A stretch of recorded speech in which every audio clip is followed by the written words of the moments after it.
భద్రాద్రి కొత్తగూడెం జిల్లా పాల్వంచ బస్టాండ్ ఆవరణలోని సమస్యలను అమాన్యూస్ ప్రసారాలకు ఆర్టీసీ యంత్రాంగం కదిలివచ్చింది. రిపోర్టర్స్ టైం అనే ప్రత్యేక కార్యక్రమంలో ప్రసారమైన భద్రాద్రిలను పాల్వంచ దుస్థితిపై అధికారులను కదిలించేలా వార్తలను ప్రచారం చేశారు. దీంతో ఎట్టికేలకు అమాన్యూస్ ఎఫెక్ట్తో Karimnagar regional manager CH Venkan, అదేవిధంగా Kothagudem depot manager B Venkateswarlu సమస్యలపై ఆరా తీశారు. వెంటనే సమస్యలను పరిష్కరించాలంటూ సంబంధిత అధికారులను ఆదేశించారు.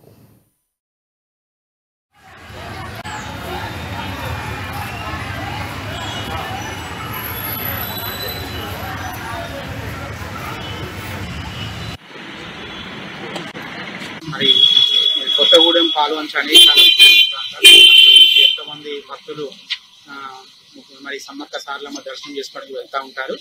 సో మరి కరోనా తర్వాత ముఖ్యంగా మరి మహాలక్ష్మి పథకం అమలు చేసిన తర్వాత ఎక్కువ సంఖ్యలో భక్తులు వెళ్తారనే ఉద్దేశంతో మరి పాల్వంచ బస్ స్టేషన్ నుంచి సుమారు 50 బస్సులు మేము ఆపరేట్ చేస్తూ ఉన్నాము. సో ప్రతిరోజు 100 ట్రిప్పులు మేడారం జాతరలో ఆపరేట్ చేస్తాము.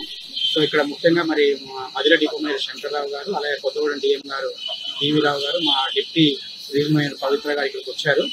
మరి ఈ అధికారులతో మీ సమావేశం ఏర్పాటు చేసుకోవడం జరిగింది. అలాగే మరి ఇక్కడి నుంచి ఎక్కడ బస్సులు ఎన్ని ఆపరేట్ చేయాలా, ఏ ప్రాంతం నుంచి ఆపరేట్ చేయాలా, ఎన్ని ట్రిప్లు ఆపరేట్ చేయాలా దాని మీద మేము కూలంకషంగా ఈరోజు చర్చించడం జరుగుతుంది. సో మరి రాబోయే రోజుల్లో మరిన్ని వివరాలు కూడా మేము ప్రయాణికులకు తెలియజేసే ప్రయత్నం చేస్తాము. ఒక మంచి క్యాంప్ ఏర్పాటు చేస్తాము. ప్రయాణికులకు ఎటువంటి అసౌకర్యం లేకుండా మేడారం జాతర వెళ్ళడానికి కావాల్సిన సకల సదుపాయాలు కూడా ఈ ప్రాంతంలో